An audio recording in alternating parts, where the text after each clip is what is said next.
Yo, what's up everyone? It's Josh Tongol here, and I'm excited about today's guest. His name is Jurgen Ziewe, and Jurgen Ziewe has spent over 40 years documenting his out-of-body experiences and has discovered a multidimensional universe which he could step into in full waking consciousness, providing a narrative which is destined to revolutionize old concepts and perspectives. And he's the author of several books such as The Multidimensional Man, The 10-Minute Moment, and Vistas of Infinity. So Jurgen, it's good to have you on the show, man.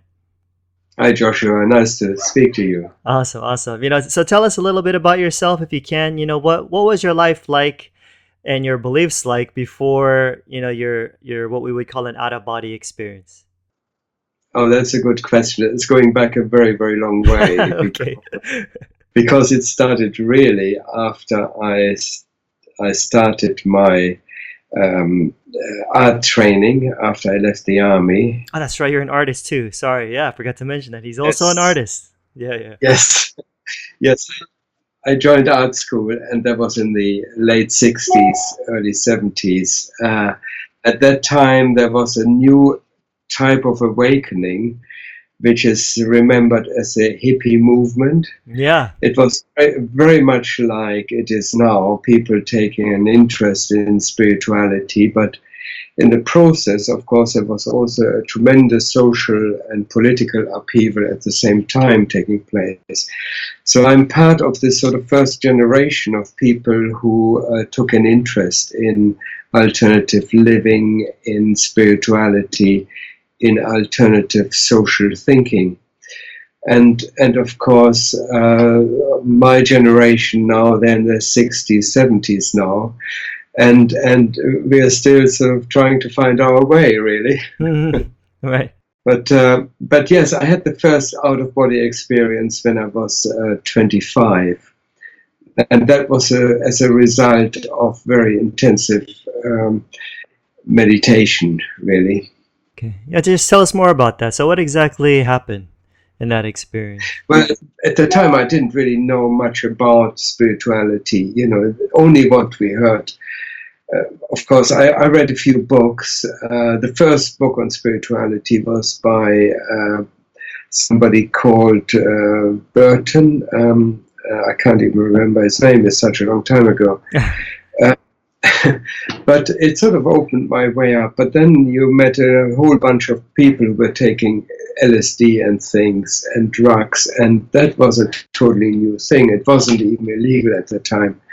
It was, at the time where Aldous Huxley and at art school people were exploring states of consciousness in a completely new way.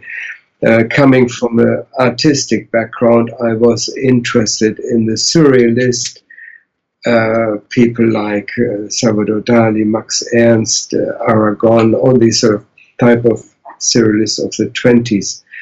And of course, some of the people like Aldous Huxley, they wrote books about the doors of perception, and the easiest way to find your way to an altered state of consciousness was simply to take a tablet. Right. And of course, that created a lot of questions. And the result of that was that in the end, you just had to find a more permanent way into your deeper states of consciousness, which inevitably meant you had to do the hard work, which meant meditation. Yeah. This was taking up on. I took this very seriously because by that time I started reading books.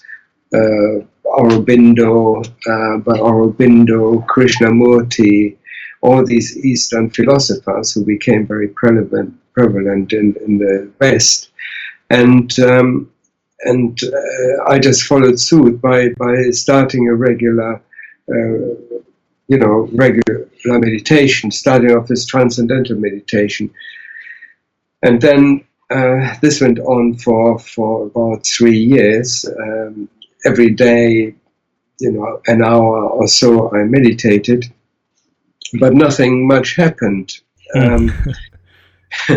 Because not something I could see anyway. Sure. There came a period, however, where I did get to some very deep levels, which resulted in touching on some shadowy areas which revealed themselves in uncertainty, anxiety, negative feelings, things like that. They all came to the surface. And because I was an art student at the time, I painted a lot. And I have to say my original training as an artist was inspired by a chap called Kandinsky, who was also the father of modern art, and he was a Bauhaus teacher, and he was also a theosophist. So when I first read his book about the spiritual in art, I was very, very inspired. That was before I took an interest in anything spiritual. So I went to Hamburg to, of course, Kandinsky was dead at the time, but I went to Hamburg to seek out his last surviving pupil, which was a teacher there who taught. And against all expectations, I was accepted and became a follower of Kandinsky, because this man gave beautiful lectures on Kandinsky. And so that opened an avenue into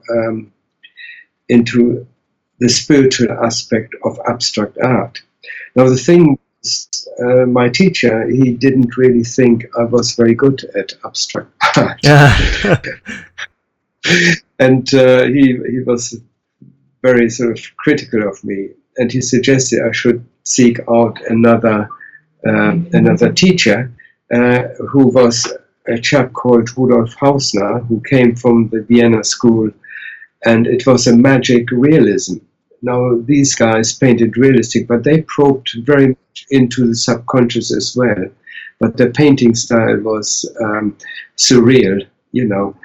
So I started painting in a realistic style, and that gave me a perfect opportunity to allow the demons I started touching on to come to the surface and onto the canvas.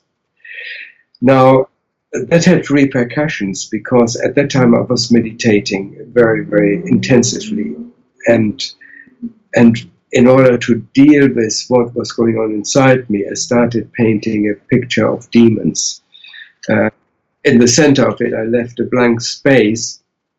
But one night when I was meditating, I suddenly heard a mighty crash, and the painting I had been painting on actually was toppled over, and an ashtray at the time was flung across the room. So I was very spooked by the experience, because my room was next door to my studio, and as I got into the room, my first thought was it was a wind, but the windows closed, you know, and there was obviously something very strange going on. And at the same time, I noticed I became very scared. You know, it was certainly something that I had experienced before.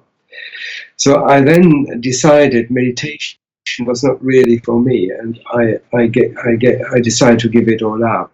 So I didn't want to get into areas I knew nothing or understood nothing. Sure. I mean, did you have sorry to interrupt, did you have a religious background at all?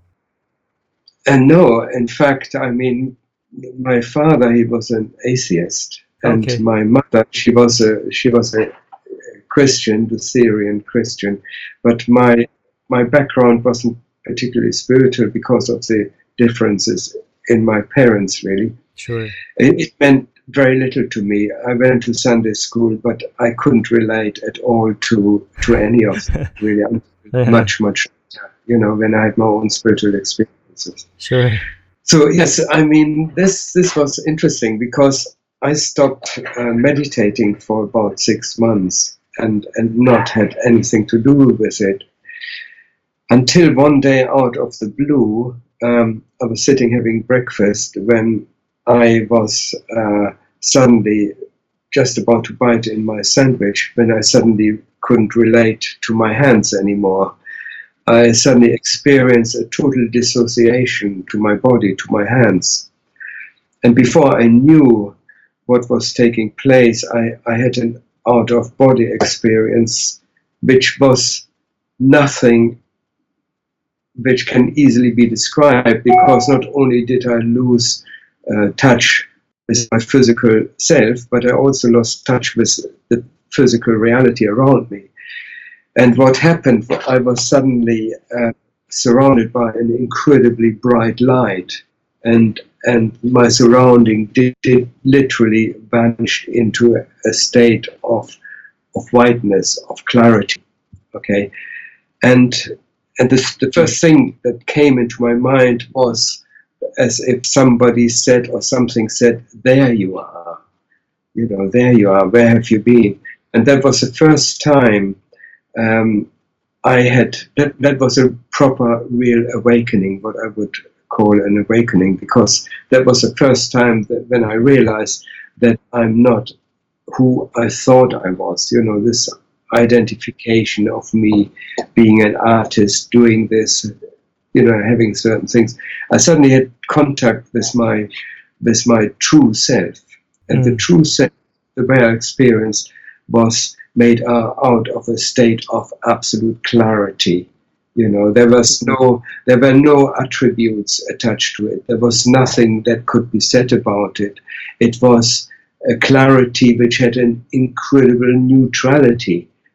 I couldn't say anything about it. And of course, with this experience came an intense ecstasy, and it increased. And it increased the moment I became aware of what was going on. It doubled. It became more and more until, I stood in this incredible clarity. I don't know how long this lasted, but when I slumped back into my body, I was totally traumatized in a way. I was shaken, I was crying, I couldn't bring the two things together in any coherent way. But what happened for the next 3 weeks, I had lost total track of my identity, of myself. And instead what happened was I was walking around, looking at the world and finding that whatever I looked at was simply who I was. There was no such thing as an outside world anymore. And with that, of course, came an incredible feeling of contentment, of peace. There was no duality. There was nothing against it. I was like, I couldn't talk to anybody. I couldn't say anything. I went to art school as normal, but everything was new to me, as if I had landed from another planet and seeing things completely as if the first time, So that, of course, didn't last. I gradually resorted back to my old sort of, narrow self, my old selfish self, and gradually all the traces of this evaporated. But one thing that never changed was that I knew that what I thought I wasn't really me, And the other thing that changed after that was that I seemed to have acquired a silent companion. There was an aspect of me which said, I am here, I'm with you, but it's not who you think I am, It was something that, like a presence, but it didn't have a personality. It was just I would call it an aspect of higher awareness. I couldn't name. If I had been religious or Christian, I may have even said, yes, there's an angel sort of walking beside, Right. But I had no religious background, so I called it an aspect of awareness. Now, this thing, of course, from then on, gradually, I found I had a very distinct out-of-body experience a few months later after this. And then after that, I became aware that I definitely wasn't just a physical entity. I was something completely different, more than what I thought I was. And then from then on, I started having regular experiences of dissociating from my body and I had out-of-body experiences. Because they were so unique and so new, I started keeping a diary of these things. And then finally, I tried to explain it to people, but I couldn't at that time. You have to bear in mind that was in the 70s. Sure, yeah. It was really early days. There wasn't even much written about it, you know. So if I tried to explain it to people, they just said, "Oh yeah, that's Jurgen. He's got a vivid imagination." And he was screaming. He's crazy. Yeah, he's a bit crazy, but he's an artist. You know, he can get away with it, you know. So I tried not to talk about it. So I kept it all to myself, except for my diaries, which I kept. And then only in 2008, you know, when my daughter discovered these diaries, asking me what it was, I explained to her. And she asked, "Can I read it?" And I said, "Yes, of course." But she said, "Oh, it's pointless. I can't read your writing. Why don't you type it all out?" You know, so I did. And that's when I started taking an interest in it again, you know, because after I had an experience, the moment I put it in my diary, I sort of forgot about it. When I started reading it after 35 years, I found out that there was a consistent and coherent inner teaching going on while I was out of body. And so the whole thing resulted, if I added all together, hundreds of hours I spent in these out-of-body states. Right. So it was only after I published the first book, you know, that things started become real in a way, you know, because then I found other people took an interest in it. And so it all started from there, really. So, I mean, even when you, like that incident, or the first incident when you were eating the sandwich, like, did you interpret that as an out-of-body experience, or you just had no idea what that was? Like, right when it happened, like, what was your thoughts about it? I didn't have thoughts, really. That was the whole point. I just had an awareness of who I was. Right. Or afterwards, like after the incident itself. Yeah. It was like a whole homecoming. That's Sure. the best way. Okay. So afterwards, I knew. It was almost like, from then on, I knew, although I didn't have the experience, but from then on, I knew where I had to find myself, who I was, without actually experiencing it, you know. So the out-of-body experiences simply were like a training to teach me that I was more than my physical body. And in the process, I also discovered, hence the title of my first book, Multidimensional Man, that the universe consisted of so much more than just the physical world. Right. And I love that about your work, Jurgen. Just like you have this take of, like, when I've read some of your material, seen some of your posts, like it's kind of different from some of the like near-death stuff. Not that it's necessarily contradictory, but I like there are certain aspects that you tackle of the non-physical and the physical realities, aside from being here on this physical plane, you know, and like how you kind of go at it, like from the perspective of a reporter, where after like 40 years of documenting, you kind of see how there's this coherence going on. Like it's kind of like a scientific study. Like, hey, there's possibly some of these truths that kind of, you know, can hold true in many of these different planes of reality. You know what I'm saying? And that's what I love about your work, is how you're just kind of reporting what you're seeing, and the consistency of certain experiences that you're having. I found it really fascinating. And that's why when I, you know, read your book for the first time, I was like, dude, this is amazing stuff. And the cool thing, people don't know this about you, I think, where you do like computer graphics, like 3D stuff. Yes, is that how you right. describe it? Like, even of some of the experiences that you've had out of the body. And like, I can't necessarily say that I was at the exact place, but I remember when I saw something that you created, like a 3D version of this one place that you've been to, I was like, hey, that place looks familiar, because that seems like somewhere where I've been to. Now, I don't know if it was, but it did look Yes. like it did seem like a place that I went to. And I mean, that's where I think there's kind of this, it's kind of cohesive in that sense. Where like, okay, you saw this and I saw something very similar. There might be something to like that particular place objectively. It's not just necessarily in just your mind or in my mind, but there's an objectivity to it. At least that's how I Yes. see it. And that's why I just love your work and the fact that you are an artist, that you're able to kind of put it in visual form for us to see it and not just read it. So you guys, you got to check out his channel. I mean, it's fascinating stuff, I mean, just kind of getting into this whole topic of these different realities.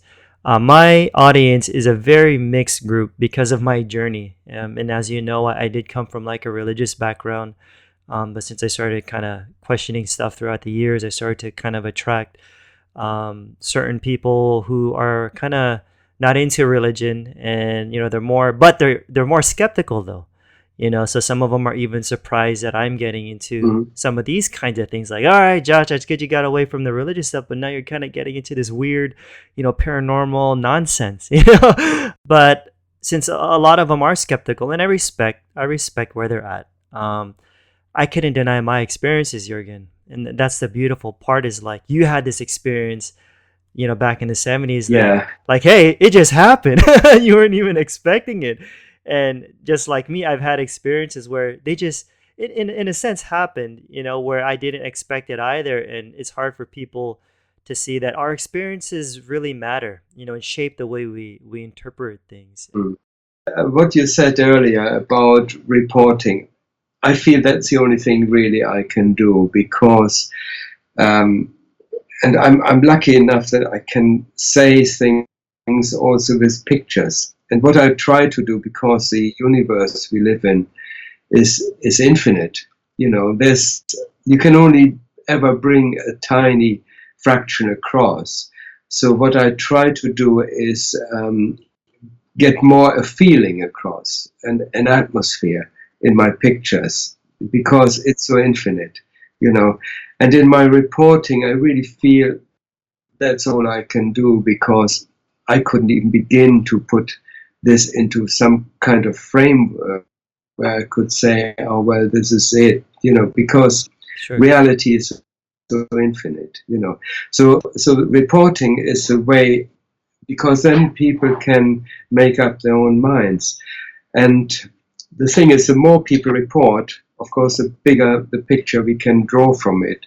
I know people who had out-of-body experiences, and they never really managed to leave their house or their immediate environment. Right. Because there are so many things happening just in their immediate environment and what's happening there, that is almost impossible for them to move beyond that. I tended to, right from the beginning, to try to burst all the boundaries of exploration, and I think that came from very early on in my childhood. I remember I had a lot of lucid dreams as a child. I was forever flying through space, visiting other planets, and so on. So I'm hugely fascinated to break the boundaries of our physical environment, and with spiritual traveling or out-of-body experience, the borders become limitless. There are no borders. So very early on, I met, in my astral travels, I met a Chinese sage, I would call him, who actually trained me then to transcend the astral states of consciousness, or the immediate out-of-body stage, which most people visit when they have an out-of-body experience. Now, this guy then trained me to go beyond the ego identification. And in my first book, I try to give a glimpse of what these areas of consciousness consist of, where thoughts become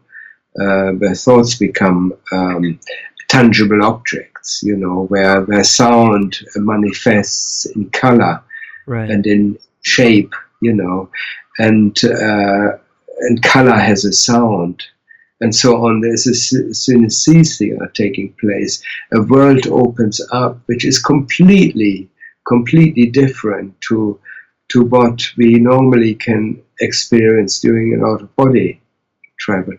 And this, of course, is an area where there is very little has been written about it. Right.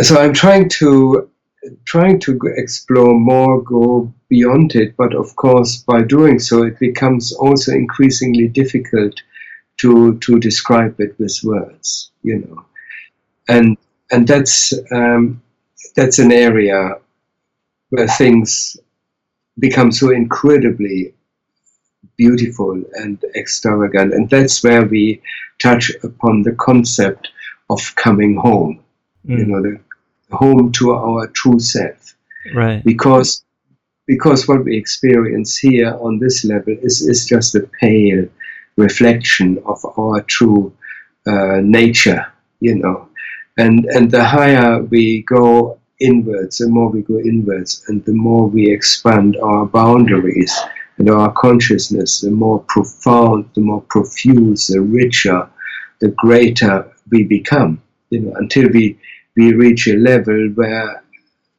which can only be described as the sum total of everything, of the whole of creation, and that's what has been described by people that experience it as cosmic consciousness. Right. There's a lot of people out there who aren't sure, or they don't even want to think about what happens to them after they die. So, even just us, before we get into the whole idea of different dimensions and realities, I know to some people in my audience that's kind of like far-fetched for them. Like, come on, because they're skeptical people, and so for them, this life is it, because they're all about the now, because now is all that matters, so if it's true, that what you're talking about, of these different dimensions, these different realities, why do you think knowing what happens after death is important? Although, we do believe that the now is important, but the fact that you also believe that knowing what happens after death is important as well. Why is that? Yes, but I think, first of all, I have to say the now actually is the most important thing in life, the present moment. People are quite right to pay attention to it, because it is where we find all our problems and all our solutions. But what happens was that, but what we don't readily accept is that we only see a very, very tiny fraction of the greater reality. And that we behave in our everyday life as if we knew everything, but we are mostly guided by things which we don't see, which we don't have a knowledge of. And these things which guide our life and our destiny, they happen in our subconscious. They happen on another dimensional level. And it is these levels which determine our happiness. And what happens when we die and strip ourselves of the physical body, we actually then are exposed to the subconscious forces, to the invisible forces, in a blast which we would never expect. So instead of then seeing ourselves in a physical world, we still see a physical reality around ourselves, but there's so much more to it, So instead of, for example, let's say we had certain habits or certain fears or certain attitudes, these attitudes and these habits and these fears, they also become part of our external environment, So let's say we are on a very negative trip, we are very controversial, very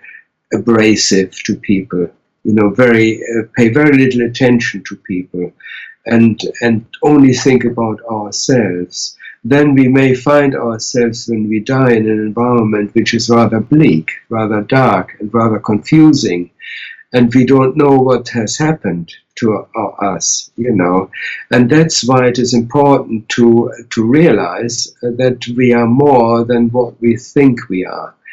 And the thing is, of course, the one thing I noticed when I had out-of-body experiences, there is a level of reality which is so similar to the physical level. It looks and feels and is exactly like the physical level that most people who died, they have no idea that they actually have died. Most people, I would say, the majority of people don't know that unless they had, a little bit of previous knowledge.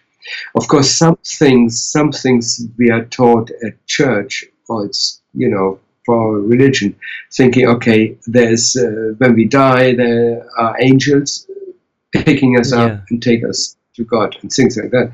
Now, of course, that does not happen, they never may come across this because it was just an idea, a picture that has been perpetuated, and there's very little fact associated to it. So it is much more likely than when people die, they find that nothing has actually changed. They find themselves in this environment which feels exactly like this one, where you have buses, shops, supermarkets, everything, and a lot of people running around in it who are, some of them are familiar, some of them are simply in a dream, some of them have died, and a lot of activity that is taking place is unconscious activity. Now, when this happens, there's been a lot of stuff has been written about it. Most people will very quickly be picked up by somebody who has already died before, and they will have a much gentler transition and be introduced gradually into their new environment. But there's still a lot of people who walk around in a blissful unawareness, because reality extends, reality continues. That's the biggest thing that people don't realize, and it's so difficult to explain. The good thing is when I talk to other astral travelers, they confirm, my observation, and there's a consensus that that's actually taking place. And mediums as well. When mediums contact the dead people, they confirm these observations that reality continues. Right. And I could confirm that too as well, because I've had out-of-body experiences when I was out of body. I didn't even know that I was, because I would actually recognize like the certain house that I was in, and I was like, oh, I'm even just wearing the same thing that I was wearing when I went to bed, and the only way that I actually knew that I was out of my body was when my hand went through the wall, and I went, oh, okay, I'm out of my body. But when I looked in the mirror, my hair was messy. I had no shirt on, just how I am when I go to bed, which is really weird. But yeah, I could kind of confirm that. It's like, it's so real. Like this whole idea that you mentioned in your book about full waking consciousness, it's very different from just your average dream, which is why it's so eye-opening, these types of experiences, And as you kind of mentioned, just even with the idea of mediums, I remember in your book, in Vistas of Infinity, you talked about how like one of the main sources of information about these non-physical realities, we could get some of it from mediums, yet you say that mediums are in a way at a disadvantage to out-of-body observers. Can you kind of elaborate on that? Yes, I think mediums sort of very much rely on what they hear or what is transmitted to them, what they see, whereas the people they meet or who communicate with them, they're just relating to what they see, what they experience, Right. Unless you are a medium who sort of can switch over into the person and can see through their eyes, you are kind of limited. When you have an out-of-body experience, of course, all your sensory perception are intact, and you actually are in the environment in your full awareness, and it's so real. Yeah. What I do, first of all, when I have the slightest inkling that I have an out-of-body experience, I do the hover test. If I can take off the air, then I know I'm in an astral environment. Sometimes it's impossible to tell, like I described in my book. I was walking along Brighton Beach, and enjoying the beautiful sunrise, and then thinking, why didn't I bring my camera? You know. Yeah. And then I realized, oh, hang on a minute, where did I park? Where did I put my car? Where did I park? You know. And while I was using and walking along in full consciousness, without having the slightest inclination that I may have an out-of-body experience, it then gradually dawns on me, and then I do the hover test or the flying test, even to the extent that I sort of become a ballet dancer at my advanced age of 70 or something, you know. Yeah. But yes, that's the only way to find out. And when that happens, of course, I then take full advantage of it. And when the experience ends, all I find is that I'm sitting in the same position in my chair meditating, you know. And while the body hasn't moved an inch, you know, I'm back in my chair, opening my eyes, and it was an out-of-body experience, you know, and I'm now in my chair. And this is incredible. I mean, some things that happen during my meditation, when I get into really deep states, you know, I get people suddenly appearing in front of me, you know. Like one day I had a face. You go through a sort of threshold, you know, which may be a momentary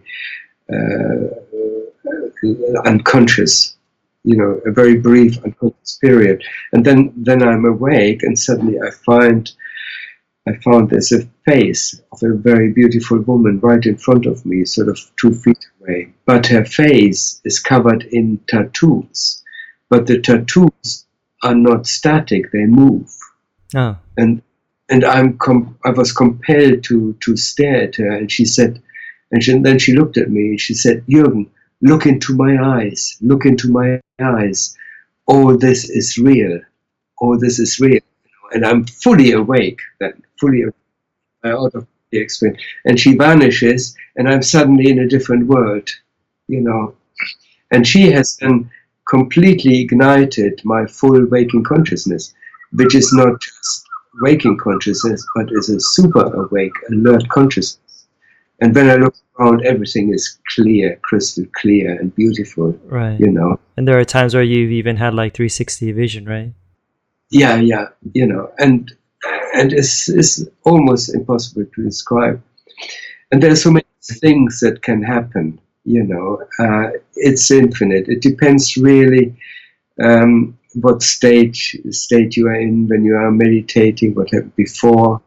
Then you meet people, you know, guides. Whereas maybe when you are a clairvoyant or a medium, you may just have an awareness of their presence, and they have an identity, and you relate to them, and they become your companion, and things like that. But it is different to actually being there. You know, it's different to have the actual first-hand experience. Yes, the universe is infinite. It's multidimensional. Yeah, it's a very powerful experience, and you know, as you were kind of mentioning a while ago about how like what we experience kind of depends where we're at, you know, I guess in our state of consciousness. So I mean, I guess we could kind of delve into that a little bit. So like when a person dies, what exactly will determine their environment or the people that's gonna surround them in the afterlife? Yes, that's a key question, really. And I would say you are going to experience what is going on inside you, really. You know, if you are a positive, creative, loving, benevolent, kind person, then you know there's nothing really that you have to fear. In fact, I would say these type of positive feelings will open up a completely new world for you. You know, which will be so surprisingly beautiful and rich and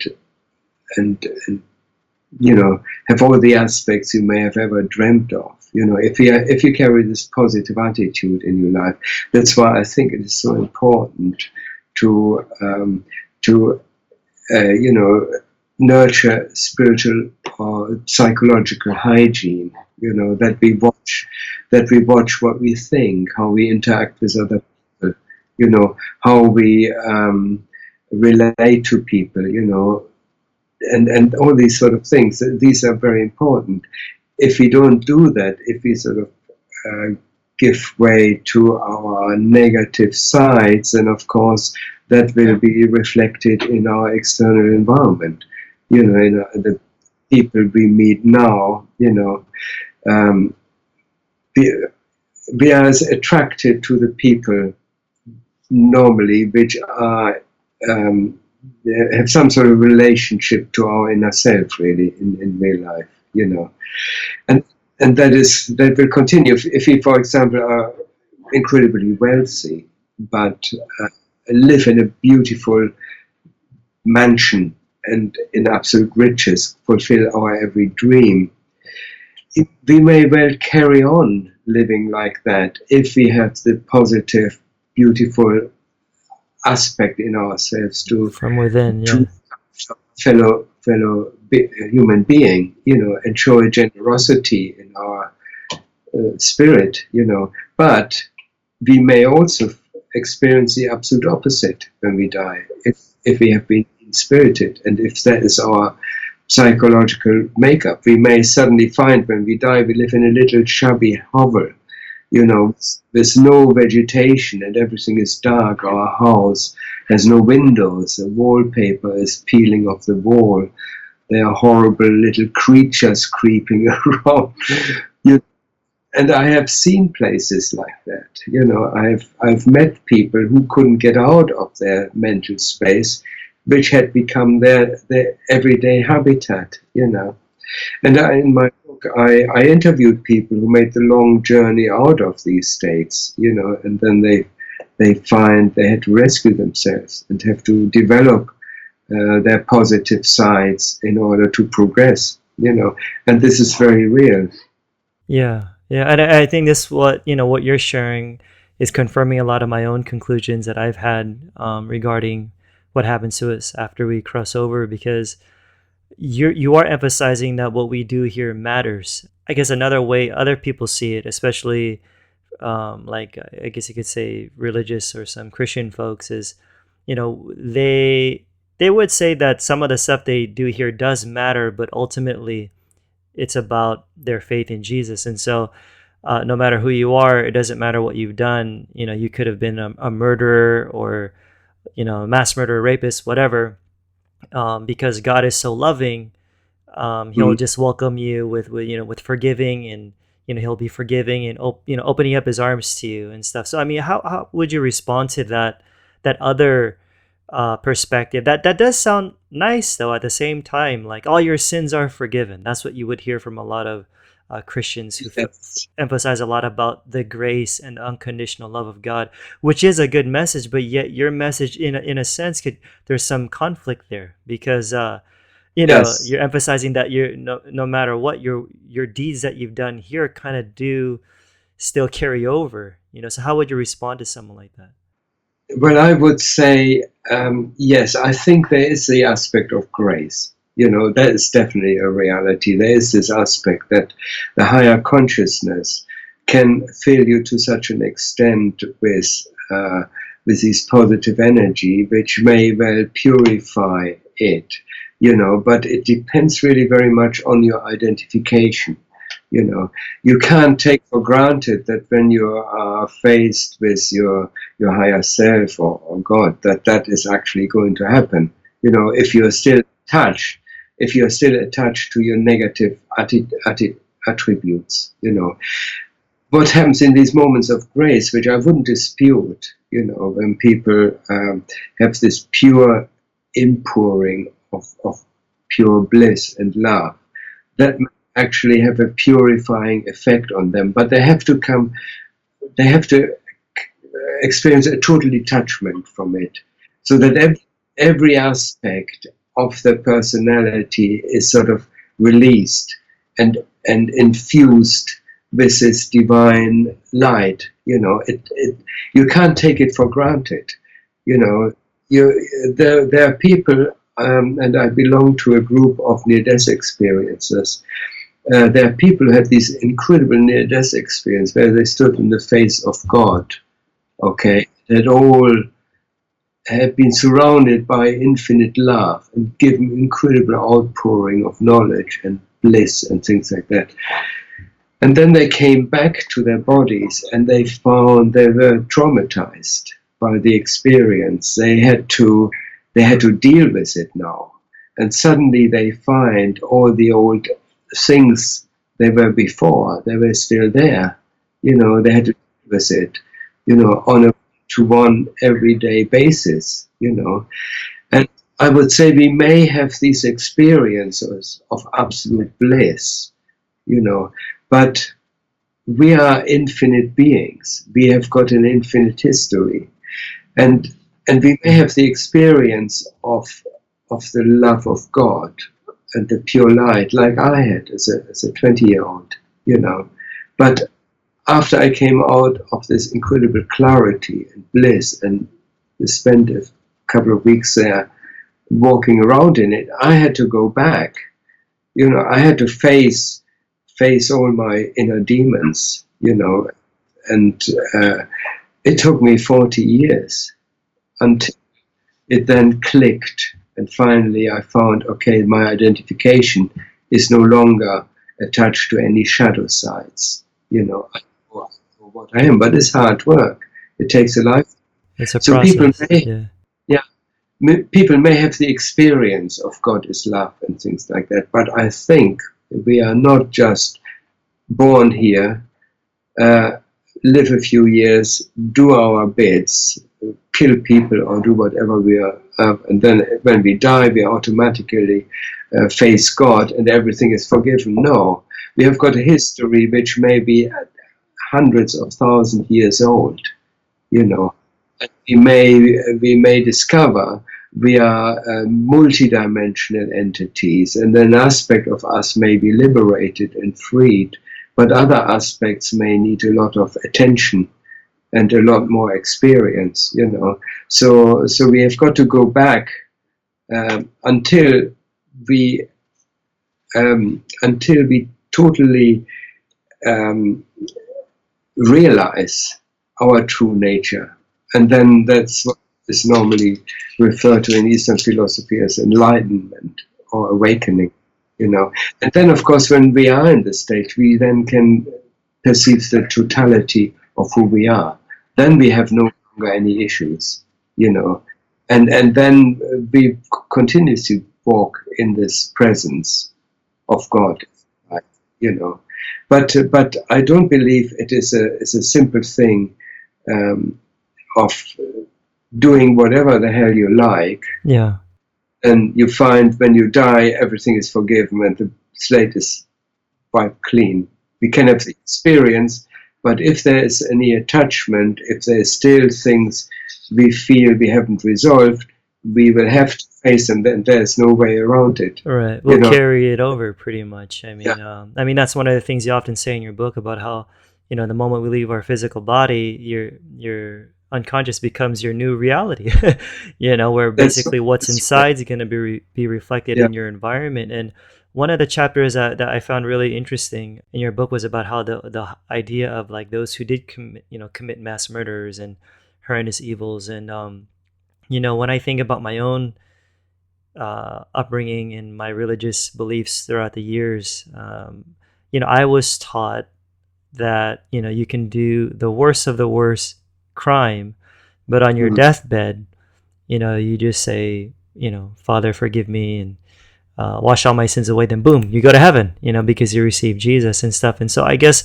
why I'm having people like you on my podcast is that I'm trying to give people a different perspective, because if someone does kind of carry that traditional, at least Christianity that I was brought up with, it's like, you can do whatever you want, but, and then on your deathbed, you could just ask for forgiveness and boom, your slate's wiped totally clean. And so I see what you're getting at the same time is that people do have these encounters of the quote unquote divine or God, and they experience this unconditional love and grace. But yet, when they come back to this body, they're still dealing with their issues, that they're stuck in this physical body with all their subconscious ideas and pain and all these negative things that are still there. But what was your experience, if you don't mind me sharing, of that one time you had that question about the suicide bomber? If you remember that chapter. Yes. Do you mind sharing that? Yes. That's very insightful. Yes. Yes, that's an interesting thing. You see, that goes exactly to the heart of the problem, what we have just been discussing, because also this philosophy of everything is sort of wiped clean and everything is forgiven is also very dangerous. Yeah.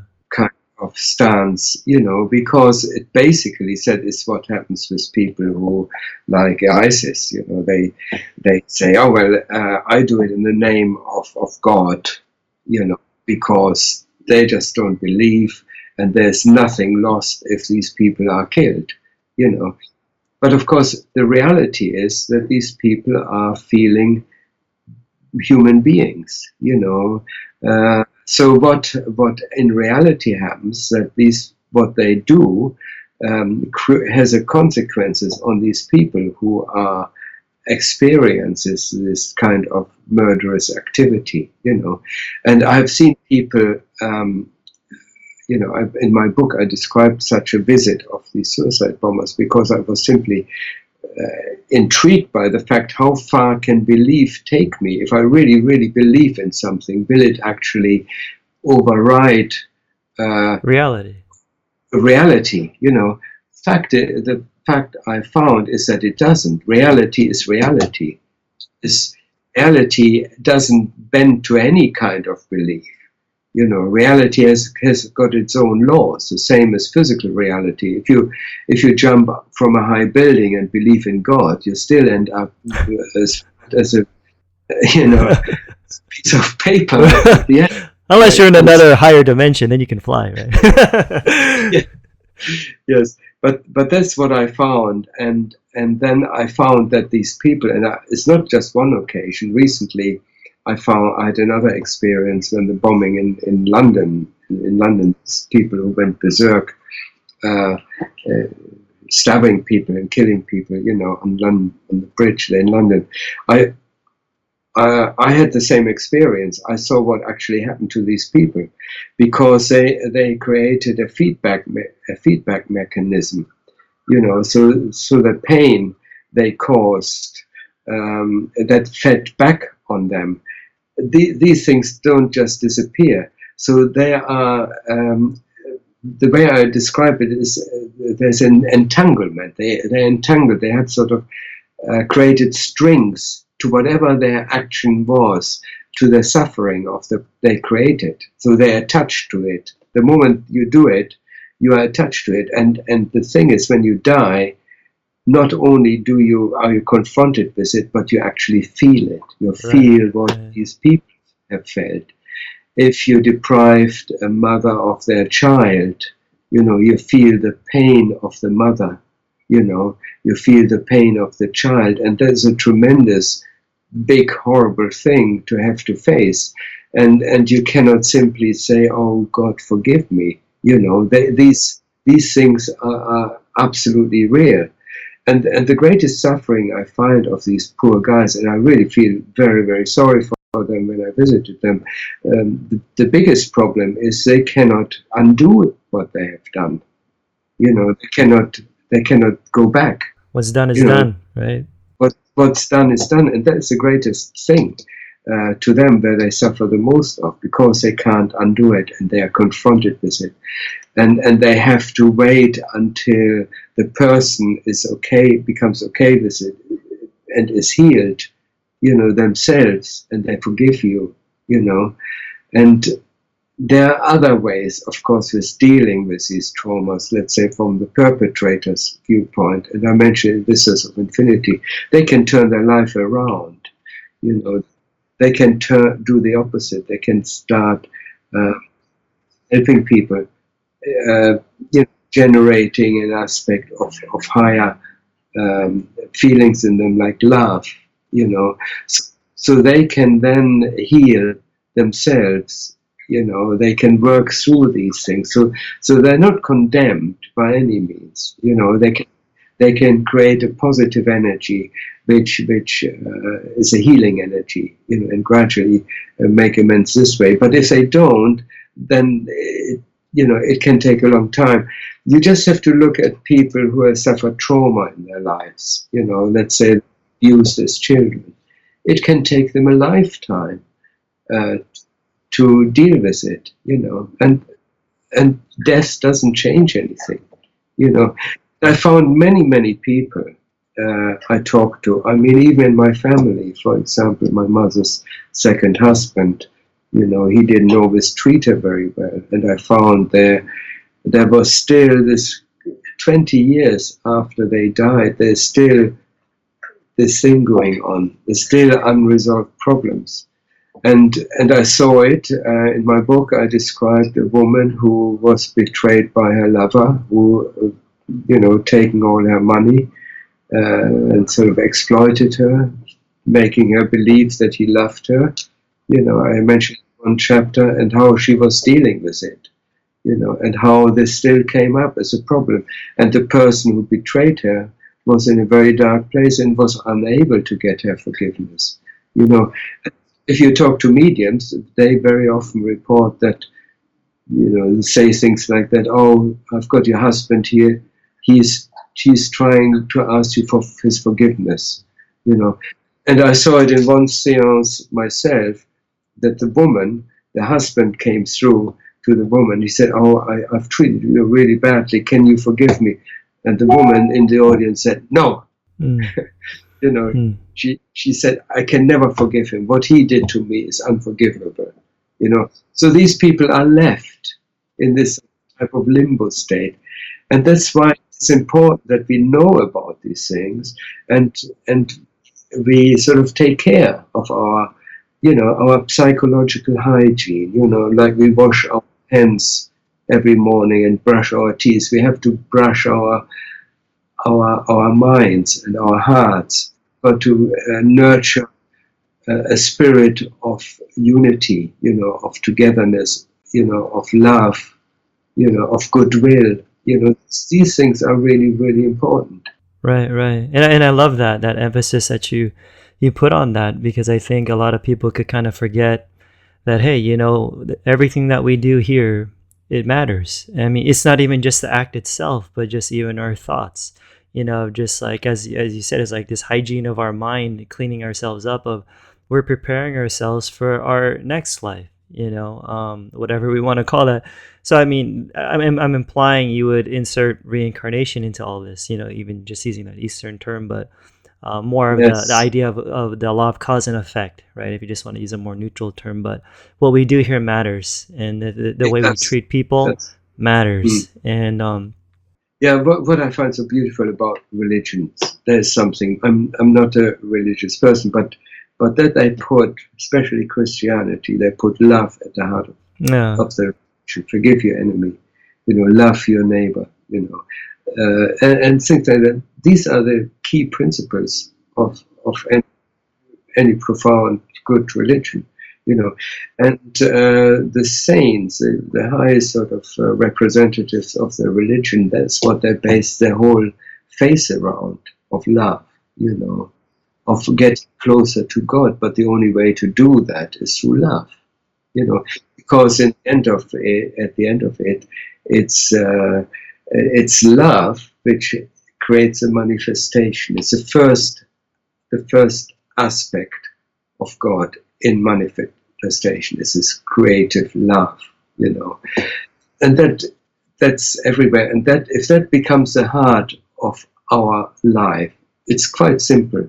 We don't have to read a lot of books. We just have to focus. We have to focus on our heart, and lead our life from there, and then we don't have to worry about too much. Yeah, if we all loved, it would be a lot better place in this world, And just speaking about what you were referring to earlier about how reality is reality, yet at the same time, beliefs kind of play a role as well when we're in these different dimensions, so to speak. So if that's true, what happens to people like an atheist, for example? they don't believe, at least it makes sense, right? They don't believe in life after death, that they're naturalists or whatever. What happens to people like them when they cross over? Reality come to their rescue, or they will simply, when they die, they simply are in an environment which won't look that different to what they have been used to. Of course, taking into consideration the inner feeling, the inner life, that will be reflected in their environment. But there's no difference. They may not have any concepts about it, but they still experience reality, in their own particular way. You don't have to believe in the life after death. The same as you don't have to believe in life itself, because life just happens the moment you are born, and the afterlife happens the moment you die. There's no difference. That's so trippy. Yeah, I mean, that's just something I've noticed in a lot of the things that I've read of people who, I mean, even including in your book, of just people who, when they've died, quote unquote, it's like they don't even know that they're dead. They're still wearing the same clothes. Seeing people with just normal looking clothes, they look normal. So it's like they have no idea that they've even passed away. And so that's how real these experiences and physical they can be. And you were mentioning about like love is the greatest thing. And I've had a good number of OBEs throughout the years. And, I've seen the whole astral plane, and I've seen places that look just like my home here. And but I know you also encourage people to transcend kind of and move beyond just the astral levels. Because sometimes, to be honest, even in my own OBEs, they're very neutral feeling. So like when I was growing up and I would read books about people who have near-death experiences, it's always like, wow, they felt God unconditional, and they knew they had a lot of knowledge. So I always thought NDEs were like that. But I've had some OBEs of a different variety at times. It's just like some of them are very normal, very neutral. I'm just like hanging out at my house or I'm outside, to some that were so emotional, where I'm just like crying, and just because of the unconditional love that I can feel. But I'll be honest, I did love a lot of those experiences where it did feel like I was in this higher dimension. Not to discount that I didn't have any interesting experiences in just the, what we would call the astral levels, but how does one transcend and move beyond, the astral levels? Yes, that's an interesting question, really, because I found I would call these levels the non-egoic states, where the attachment to the identification, the selfish aspect or the self-identification, that has to somehow be surrendered in some way. So we can't take. It's a bit like going for a swim with lead boots on. You can't sink. Okay, and these identifications with our role, our old self, they have to be surrendered in some way. So we have to work on that, and the only way to do that is we have to transcend it by, getting rid of our shadow. We have got to become friends with our darker aspects, so that they no longer trouble us, so that just let it go, and then of course the step into the higher dimension, to the pure spiritual dimension, where the ego attachment is no longer apparent, then we come into an area where which feels like a homecoming. There's another self of us which we haven't been aware of. And I remember very clearly during one meditation, I went into this state, and it's always like it can take so many different forms when you transcend the astral level and get into the higher spiritual levels. It can take an infinite number of different forms. In one particular thing, I found I was sort of floating. I was floating out of my body, and I suddenly realized there was a new me. It felt It was waiting in the wings, but this new me has always been there. And I suddenly felt, oh, hang on, what is this? What is this new me? And the old me suddenly felt sort of redundant. And I still was that, this old me, with all my identification, with my ego issues, But this new me, that was so compelling and so powerful and so radiant, so that in the end, I surrendered this old thing. It was almost like casting off a heavy coat, And I suddenly said, oh, that's what I am. That's my real. That was just an illusion, And I found it quite easy then to transcend into this pure me, and with that, of course, the whole surrounding, the whole environment becomes radiant and beautiful, and it's my home. I know everything, And of course, then the real adventure really begins, because our perception changes. We suddenly, there's no distinction between what we see and what we are. The moment we see a beautiful flower on the wayside, the moment we're seeing it, we're experiencing it, we can just in an instant become the flower and feel the joy of the flower. The whole range of new experience start to open up, which is totally something which we haven't been able to do, because we had this ego self, which had its own identification, which put up a barrier between what we are and what we see on the outside world, And these sort of things, they start to fall away, and then, of course, as a consequence, a completely new and incredibly magnificent world begins to open up for us, And I think that's why you also emphasize a lot on meditation, because you benefit a lot from it these days, because you would tell me about how you've been having these OBEs for many years, but yet that's not really your focus. But you do meditate a lot. So, I mean, what are some closing words you could share about the benefits of meditation? Yes, well, meditation, I always describe meditation as coming home, And to me now, it is simply remembering, or simply being, is what I don't try to achieve anything. I'm just trying to connect to the reality of the moment, and to reside in what is. And that's a beautiful thing, because there's nowhere to go. And so that's basically my meditation. I mean, for example, I mentioned at another point, when I focus on the light, people sometimes, when they meditate, they imagine a light, inside their head.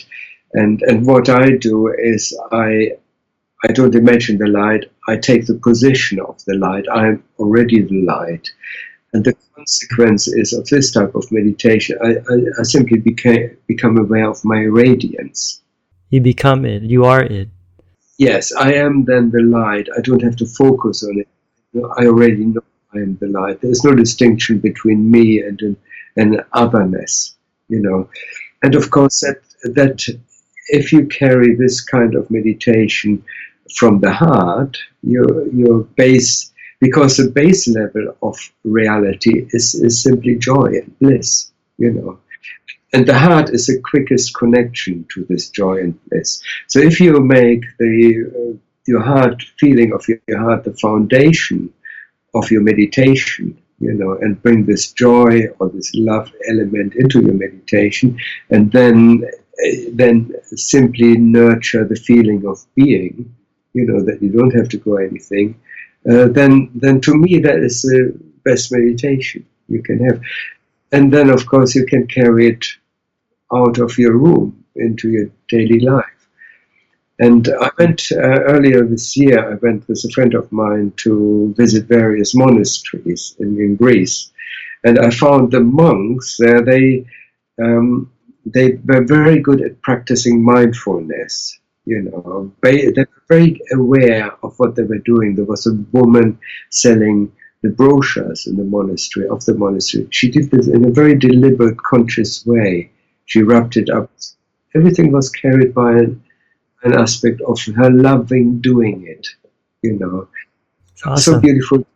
Yeah, no matter how she was cleaning up around the candles, the dust, she did in such a conscious, loving way. I felt such an affection for this lady. There was nothing wasted. They swept the floor, and it was with conscious awareness, as if they were brushing um, the skin of God. This is how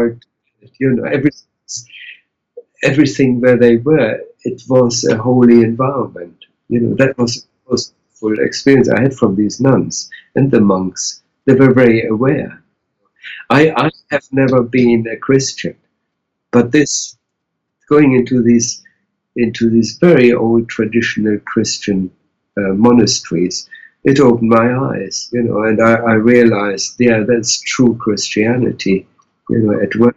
You do everything from a position of love, and to me that is meditation. If you can build our life around the respect for life itself, for other people, for our environment, and so on. That's meditation to me. That's a beautiful message. It's just a reminder for all of us too to just remember to be aware, and to see the sacredness in everything that we do, no matter how simple we may think something is. We could always find beauty in it, and just in the matter of being, And Yes. So what's next for you these days? Are Well, you writing anything or? at the moment, I'm going through a lot of changes because awakening. I had this incredible experience in 2013, which resulted in my book, The 10-Minute Moment. I since then that awakening is an ongoing process, and there are stages of awakening. And when a friend and I went to these monasteries. Both of us, we discovered there's another level to it. And when we went to these monasteries, I never expected that these monks, who are very rooted in a very powerful Christian tradition, I never expected that they could possibly, in my little arrogance, of meditation, that they could possibly teach me anything. I was very, very quickly convinced just by watching some of these people that they have an awful lot, to give. But you don't have to be a monk. I had the same experience when I was in hospital. A nurse was teaching me enough, I had the most incredible experience. And yes, I think there's an awful lot we can learn from other people, and we've got to be humble, and to learn, to take on. We never stop learning. There's no such thing as awakening, and that's it. Right. That's only just beginning. We're only just starting off, And I discovered there are so many levels to awakening, and so I don't know where it's going to take me.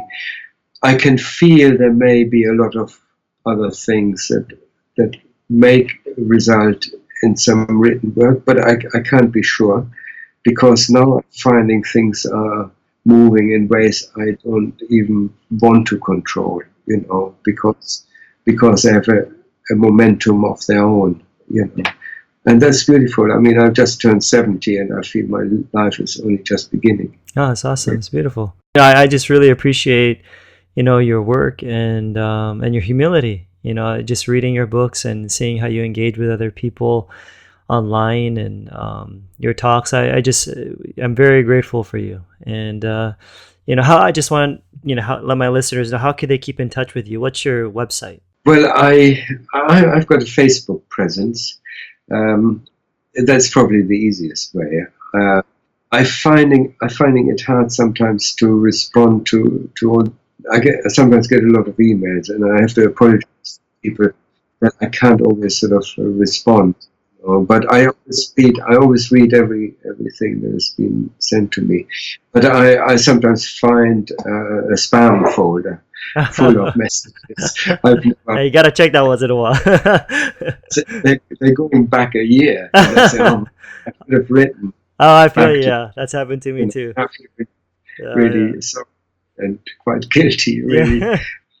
But I try to sort of, there's my feeling, I try to make up for it, and I'm hoping that, something happens anyway, But yeah, I mean, Facebook, I try to not to spread myself too wide. But you do have a website, the Multidimensional Man? Yeah, Multidimensional Man is probably my main website, But, a lot of stuff there. Yeah. It's good stuff. Yeah, there's stuff there which touches on all sorts of aspects of it, So that's probably the best way, really, to get in touch. Cool, yeah. So, you guys, be sure to check out Jurgen's books. Once again, Multidimensional Man, The 10-Minute Moment, and Vistas of Infinity on Amazon.com, and you got to get those on Kindle. And if you like, yes, I'm just in the process. Oh, good, yeah, because we're pretty limited here in the Philippines, man. So it's like, yeah, it was kind of hard to get your other books. So, but I'm looking forward to it being in a Kindle format. So yeah, so you guys check out his books. And if you like this show, you want to help keep it going, you guys, go to patreon.com/Joshua Tongol. And once again, if you got just 2 minutes, folks, just write a review on iTunes. That would really help a lot, because it'll help more people discover the show and help spread this knowledge. So of course, also share this interview with your friends. Really appreciate this interview, Jurgen. Really good stuff, good insights, and yeah, thanks for being on the show. Thank you. I really enjoyed talking to you, Josh. Awesome. Thank you. Alrighty, guys, once again, thanks for listening, and I'll catch you guys on the flip side. I'm out. Peace.